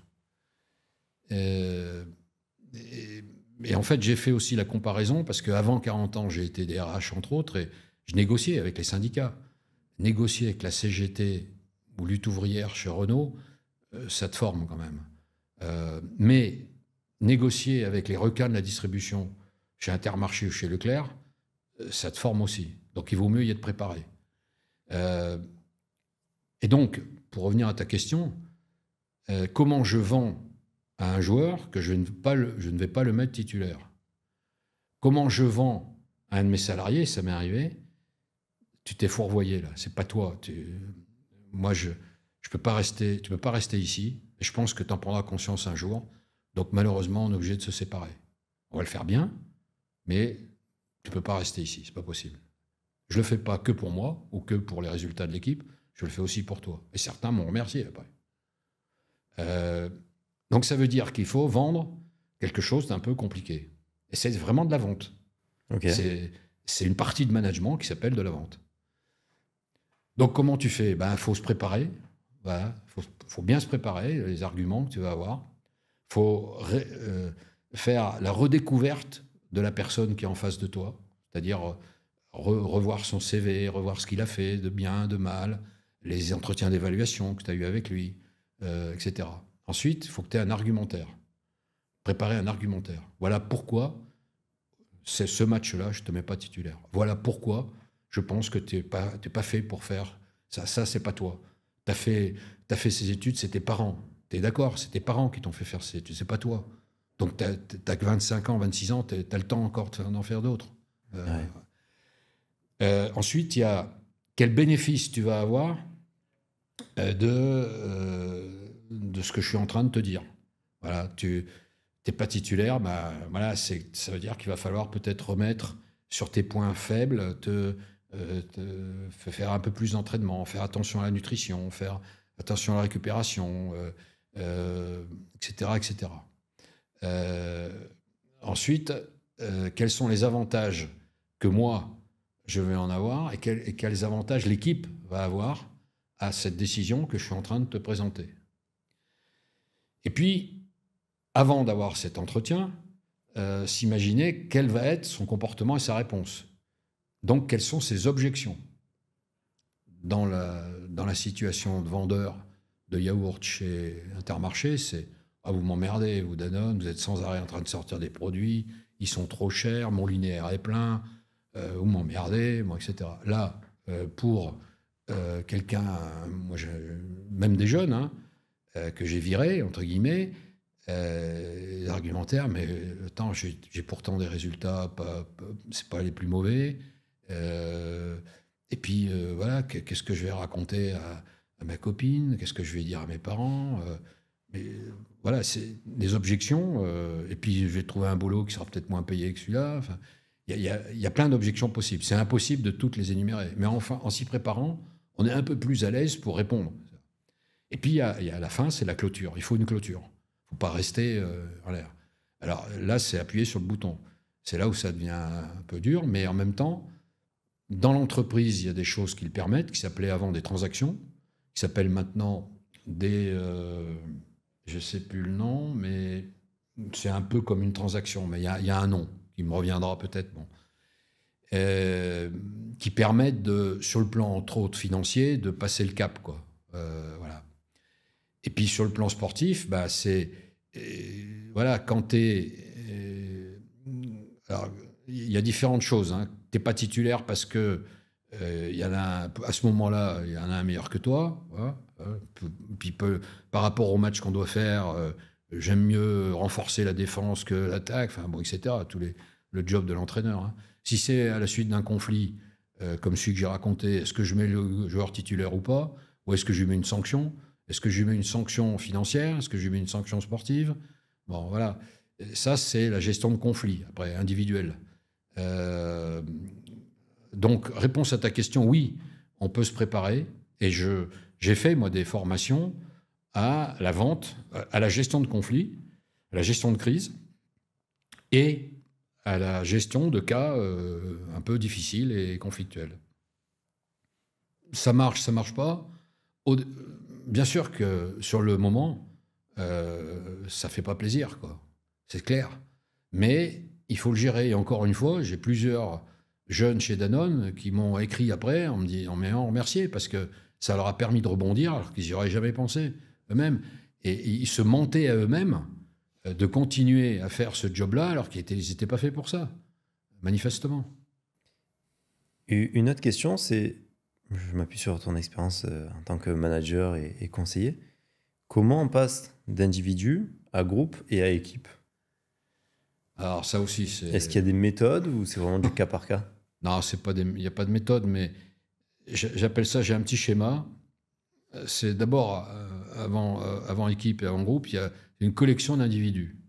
Voilà, comment, d'une collection d'individus, on fait un groupe, comment on fait du groupe une équipe, et comment on fait d'une équipe une équipe performante. Alors qu'on sait qu'il va y avoir des perturbations. Des perturbations, des contingences dont j'ai parlé tout à l'heure. Politiques, économiques, écologiques, juridiques, démographiques. Il y a plein de contingences qui vont faire varier ce que tu avais prévu de faire. Mais en même temps, si tu ne prépares pas du tout, bah, tu es devant la poule et son couteau, quoi. Donc, il vaut mieux se préparer. Donc oui, il y a des préparations, mais il y a toujours des aléas, il y a toujours de l'imprévu, et de plus en plus. Il y a toujours... Et d'ailleurs, c'est le paradoxe, c'est gérer l'imprévu, gérer les aléas, gérer les incertitudes. C'est ça aussi le rôle du manager de plus en plus, c'est ça. Hein. Aujourd'hui, là, avec tout ce qui se passe en France et dans le monde, personne n'est capable de dire ce qui va se passer. Personne n'avait prévu le Covid, personne n'avait prévu l'Ukraine, personne n'avait prévu que Trump soit réélu, etc. Personne n'avait prévu ce que Macron a fait là, il n'y a pas longtemps, une dissolution, avec toutes les conséquences qu'on a actuellement. Le climat, enfin, il y a plein de choses qui sont complètement imprévues, imprévisibles.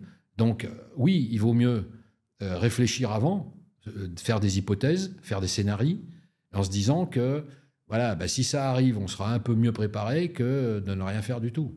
Et donc, s'ouvrir, c'est la même chose, hein, s'ouvrir aux autres, être une éponge, voyager, bouger, traiter des cas. Voilà, moi, je dis souvent aux jeunes, comme conseil, faites de l'anglais, voyagez, bougez, et puis faites de l'informatique. Voilà. Ces trois choses, ça vous servira partout, quoi que vous fassiez. Ok, c'est très bien, vous allez depuis la plus tendre enfance en vacances avec vos parents au même endroit, ok. Bon, bah, à 18 ans, 19 ans, 20 ans, vous avez le droit d'aller voir ailleurs. Hein. Moi, à 18 ans, j'ai pris ma 2 chevaux, j'étais avec des potes en Espagne, j'ai au Cap Nord. Après, bah, voilà, avec de nouvelles frontières, j'ai voyagé. Et il ne faut pas qu'on me raconte que ce n'est pas possible. C'est possible. Il y a maintenant des tarifs très, très bas. J'ai été en Afrique, j'ai été en Amérique du Sud, j'ai été en Inde. Voilà. Alors les autres qui étaient mariés, plus jeunes que moi, me disaient ouais, mais t'es jeune, t'es célibataire, etc. Je dis ok. Dans mes voyages, j'ai vu des couples aussi, et même avec des enfants en bas âge. Bon voilà, donc c'est ça la clé. Il n'y a pas de méthode, il n'y a pas de conseil. La clé, c'est ne pas être enfermé sur soi-même. Parce que, je leur explique, pour revenir à ta question du groupe, à part un chercheur isolé dans un laboratoire, tout le monde aujourd'hui travaille en groupe. Donc, voilà, il faut se mettre dans la tête que même si je suis une pointure en marketing, je suis un numéro 9 dans une équipe de foot, je suis le leader qui gagne des courses en vélo, je ne peux jamais le faire tout seul. J'ai besoin d'un groupe, j'ai besoin d'une équipe. Donc, comment je fais pour profiter de l'équipe? Et comment je fais quand je suis équipier pour faire en sorte qu'on puisse gagner? Le vélo, par exemple, c'est extraordinaire. Il y a plus de coureurs cyclistes qui n'ont jamais rien gagné que de coureurs qui ont gagné. Quand vous êtes dans une équipe de handball, de volley, de basket, de foot, de rugby, même avec une petite équipe, vous gagnez des matchs. Vous pouvez gagner des matchs. Et c'est l'équipe qui gagne le match. Là, dans une course de vélo, c'est toujours les mêmes qui gagnent. Hein. C'est les leaders. Les équipiers, ils font une carrière de 15 ans, 20 ans, sans gagner une seule course. Ils gagnent par procuration de leur leader. Mais ils le savent. On dit que c'est un sport individuel. Non, c'est un sport collectif. Le leader, il sait que tout seul, il ne gagnera jamais rien. Ouais, je comprends. Parce que dans un sprint, il y a ce qu'on appelle le train, qui va les amener, il suffit de regarder la télé, hein, il va les amener à aller à partir du dernier, ou des 2 ou 3 derniers kilomètres, puis après, il est crevé, il s'arrête, ainsi de suite. Il faut une rotation pour gérer Exactement. L'aérodynamisme, la gêne d'adversaire, contre-la-montre par équipe, c'est extraordinaire comme image. Et c'est très inspiré, j'ai un film là-dessus, j'ai fait un film sur le relais, 4 fois 100 mètres en athlétisme, et un film sur le vol des oies sauvages. C'est extraordinaire, ce système de ce qu'on appelle les bordures en vélo, c'est inspiré des animaux. Hein. Des oiseaux. On se met en quinconce, voilà, et puis le premier, il tire la langue, hop, il est remplacé par l'autre, il va derrière, etc. Vous regardez passer le vol des oies sauvages, c'est pareil, hein, il y en a une devant, les autres derrière cacardent, jargonnent, gueulent, pour encourager celle qui est devant. Et puis quand celle qui est devant est fatiguée, elle passe derrière, etc. Ouais, c'est génial. C'est ça l'équipe. Le relais, c'est fabuleux. Je te l'enverrai si tu veux. J'ai un petit film. En fait, la France n'était pas bonne en relais. Parce que intrinsèquement, chaque athlète n'était pas bon. Et puis, il y a 2 mecs, Joseph Maigret et Maizetti, qui ont inventé le système de relais français, qui a fait plein de médailles. Alors maintenant moins, mais pendant toute une époque, on a eu beaucoup de médailles aux 4 x 100 masculin et féminin. Pourquoi ? C'est eux qui ont inventé le passage du relais à l'aveugle, c'est-à-dire sans se retourner.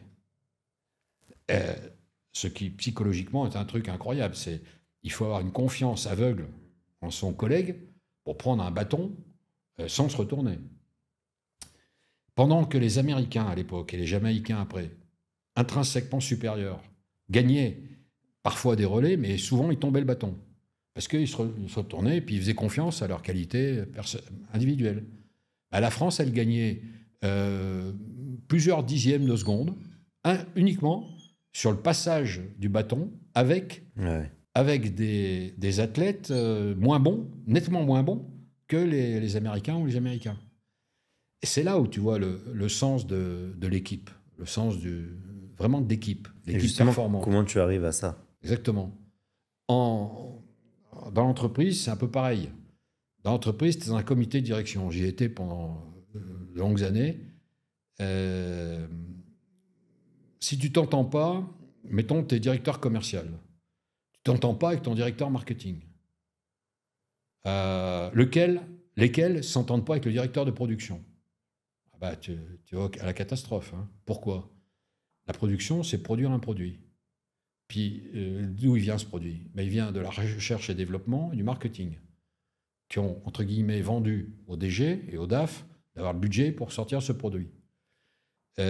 Si tu es directeur de marketing dans un bureau où tu t'intéresses que à la pub, etc. Si tu vas pas dans l'usine, voir le produit, discuter avec la production, combien de mecs il faut, à quel délai ça va sortir, la qualité, etc.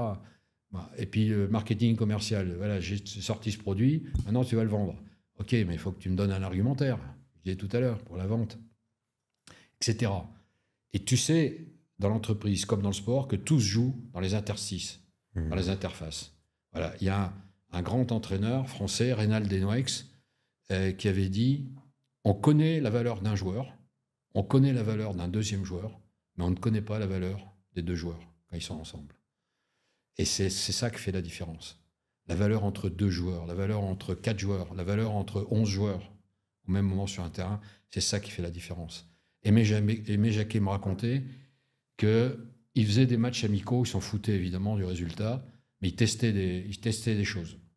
Il testait un 4 et un 5 derrière, ensemble. Il testait, à l'époque on appelait ça un arrière droit et un ailier droit. Allez, voilà. Comment ils vont jouer ensemble. Donc je les mettais une mi-temps, puis je changeais à la mi-temps pour en mettre deux autres ou un autre avec un qui était là en première mi-temps. Et puis j'allais plus loin. C'est une fois que je leur avais dit qu'ils allaient jouer ensemble, où est-ce qu'ils se mettaient au petit déjeuner? Où est-ce qu'ils se mettaient au déjeuner? Où est-ce qu'ils se mettaient au dîner? Est-ce que je les voyais discuter ensemble, avant ou après le match?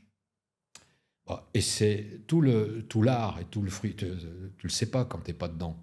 Tu n'as aucun journaliste qui te raconte ça. Hein. Bien sûr.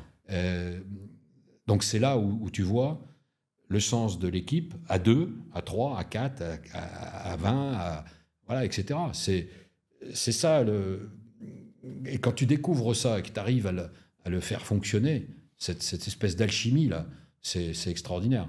Alors, il y a, dans mon bouquin, L'accordeur de talent, je parle aussi pas seulement des animaux, parce qu'on a beaucoup à apprendre du vol des oies sauvages, je l'ai dit, mais aussi des fourmis, par exemple. Ils font des trucs fabuleux, les fourmis. Les abeilles, extraordinaires. C'est des insectes sociaux par excellence. Les plantes. Ouais. Un arbre pousse moins bien seul que dans une forêt. Ouais. Parce que tu ne vois pas, c'est en dessous. Il y a ce qu'on appelle des rhizomes là, qui poussent, des racines. Il y a une communication entre eux. Il y a plein de choses qui se passent et qui font voilà, que ce qui est visible, c'est beau, c'est bien, mais il y a plein de choses en dessous que tu ne connais pas si tu ne t'y intéresses pas. Ouais. Aller s'intéresser aux racines. C'est une belle image. Exactement. Est-ce qu'il y a une thématique que tu voulais aborder dans cet épisode? Non, je pense que tu as posé les bonnes questions. Je ne vois pas ce que je peux rajouter. Si, je vais rajouter une chose, tiens. C'est Hidalgo qui avait dit ça.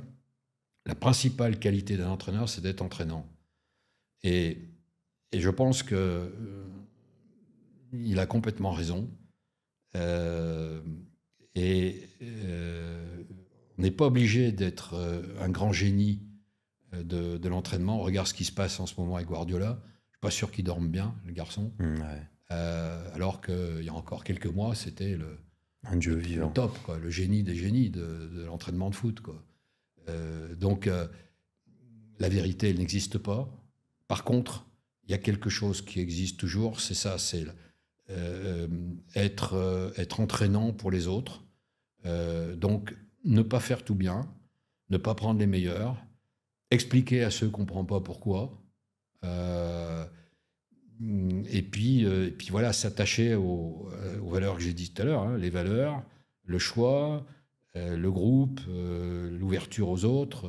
Voilà, c'est ça aujourd'hui qui permet d'avoir des performances déjà dans la durée et en y prenant du plaisir, quoi, en étant entraînant pour les autres. Est-ce que tu as des livres à conseiller? Bah oui, bien sûr. Bien sûr, mais j'allais dire les miens, mais non. Parce que c'est des livres de boulot, les miens. Mais par contre, moi, ceux qui m'ont inspiré, c'est pas des livres de management, c'est clair. Il peut y avoir eu des livres de psycho, oui, dans ma jeunesse. Mais c'est surtout des livres d'auteurs, des livres... Par exemple, j'étais très marqué par Saint-Exupéry. Voilà. Saint-Exupéry est connu par Le Petit Prince, Mais il n'y a pas que Petit Prince. Il y a, il y a plus de, je sais pas, 1500 pages dans la Pléiade, par exemple, avec des trucs étonnants, quoi, qui ne sont pas connus du grand public quand on ne les lit pas. Euh, Il y a des œuvres littéraires. Je fais ça maintenant, moi, depuis déjà un moment, hein. Je lis un livre et je note des annotations ou des citations qui me servent après dans mes propres bouquins. Donc, c'est des livres, bah, tu le liras dans... J'ai amené mon dernier bouquin. Tu verras, il y a une bibliographie à la fin. Ok. Et tu verras que dans celui-là, dans celui d'avant, l'accord de talent, il y a pas beaucoup pratiquement pas de livres de management. Il y en a peut-être un ou deux. Par exemple, celui de Bob Bowman, l'entraîneur de Phelps. Ouais. C'est intéressant, oui, il y a quelques éléments intéressants. Mais c'est pas ça qui m'a le plus intéressé et le plus marqué. C'est plus des livres d'écrivains, connaissent le sport ou pas d'ailleurs. Mais comme je t'ai dit, j'ai pris des références aussi beaucoup dans la cuisine, dans la musique, dans l'aventure, dans l'architecture. Voilà, je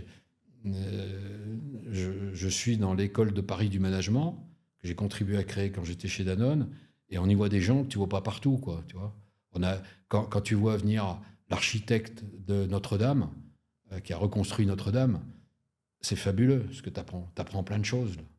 Rien qu'en l'écoutant, le garçon. Et il connaît pas le sport, hein, mais Tu fais des analogies. tu fais des métaphores, tu fais Bien sûr. des rapprochements, hein. Être architecte de ce truc, respecter les délais, avec plusieurs corps de métier, c'est impressionnant. Là, je reviens d'un voyage extraordinaire en Argentine et au Chili. On a été sur l'île de Pâques. L'île de Pâques, personne, enfin, faut y avoir été pour savoir où c'est, quoi. T'es en gros à 4500-5000 km du Chili. Plein milieu du Pacifique. Et t'es à 4000-5000 km de Tahiti, enfin de la Polynésie. T'es en plein milieu du Pacifique. Il faut 4h30, 5 heures d'avion pour y aller.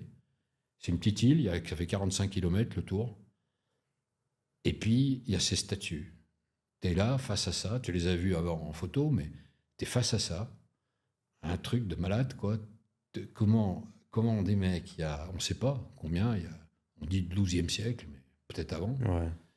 Comment ils ont fait ces trucs? Pourquoi ils ont fait ces trucs qui font jusqu'à 20-30 mètres de haut, qui pèsent jusqu'à 10, 20, 30, 40 tonnes? On a visité 2 carrières où ils faisaient ces statues, et après il fallait les amener au bord de la mer. Comment ils les ont amenés? Donc il y a des hypothèses, mais il n'y a aucune certitude. Il y en a un qui a écrit, un Hollandais, je crois, qu'il fallait 120 mecs pour traîner ces statues, les amener, les relever. On n'en sait rien. Il n'y a rien. Il n'y a pas de photos, il n'y a rien d'écrit. Donc tu fais toutes les hypothèses que tu veux. Ma femme m'a offert un bouquin là, pour Noël qui recense un peu tous les mystères comme ça, comme celui-là. Y compris même chez nous, hein, des menhirs et des dolmens en Bretagne. Tu ne sais pas exactement pourquoi et comment et d'où ça vient, hein. Stonehenge en Angleterre, pareil. Les pyramides d'Égypte, mais les pyramides aussi, quand je me suis retrouvé, moi, devant les pyramides de Chichen Itza, d'Uxmal, dans le Yucatan, au Mexique, tu te dis, attends, mais comment ils ont fait ça? Surtout qu'elles étaient ensevelies, celles-ci, avant. Ouais, les trucs de Nazca, là, c'est vu d'en haut. Mais d'en haut, comment? Il n'y avait pas d'avion. Alors, d'aucuns disent qu'il y avait des soucoupes volantes. Enfin, voilà, après, il y a les complotistes aussi qui t'expliquent qu'il y avait une autre civilisation avant la nôtre. Bon. Tu sais pas, en fait. Mais tu sais que les hommes ont fait dans l'histoire des choses extraordinaires. Et moi, c'est là-dedans que je pioche le plus, mais des métaphores, des citations, des repères pour faire réfléchir les jeunes. Je donne des cours, par exemple, je leur fais pas un cours, c'est pour ça que j'ai arrêté à l'ESCP, parce que le Covid m'a tué. Moi, je fais des cours interactifs, puis je fais des cas vivants. C'est-à-dire, au lieu de faire les cas des États-Unis qui sont inadaptés à la France, je fais des cas vivants, c'est-à-dire je fais venir des potes et voilà, ils racontent un peu une histoire. Après, je fais bosser les étudiants Et on donne, pas un corrigé, mais une solution possible au cas qu'on a montré. Et donc, voilà, tu liras la bibliographie que je mets à la fin. D'ailleurs, les bouquins, je ne les lis pas tous en entier. Je pioche dedans. Il y en a beaucoup que je lis en entier, bien sûr, mais je pioche dedans des idées qui vont me servir de repères et pas de conseils, d'ailleurs. J'attache beaucoup d'importance à la notion de repère, de réflexion pour notamment les jeunes. Et puis, je m'enrichis aussi par des groupes. Je suis dans un groupe avec l'Institut des hautes études de la défense. On a fait depuis 2 ans, on travaille beaucoup sur le parasport. On a fait 2 colloques sur le parasport. Pour là aussi sensibiliser les gens du parasport, leur montrer qu'ils ne sont pas marginaux, et puis les autres, pour leur montrer qu'il y a des choses fabuleuses à faire. La preuve, ce qu'on a vécu aux Olympiques. Bon, malheureusement, et c'était un peu à prévoir, tout s'est éteint après. On s'y attendait. Les fameuses 10 minutes de plus de gym, on ne les voit pas. Le budget qui baisse de 20 ou 30%. Et c'est pas fini. Ouais. Ah ouais, c'est clair. Même si tu as déjà répondu, je te repose quand même la question. Pour toi, qu'est-ce qu'un bon entraîneur? D'aucuns te diraient c'est celui qui gagne, ou qui fait gagner son équipe. Mais il n'y a pas que ça. Il y a...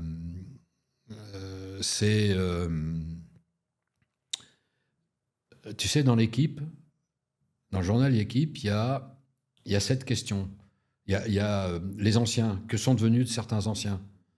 Il y a plein de questions. Quel est le meilleur match, votre meilleur but, etc. Puis quel est l'entraîneur qui vous a le plus marqué? C'est pas nécessairement des gens connus. Pourtant, c'est tous des anciens joueurs pro.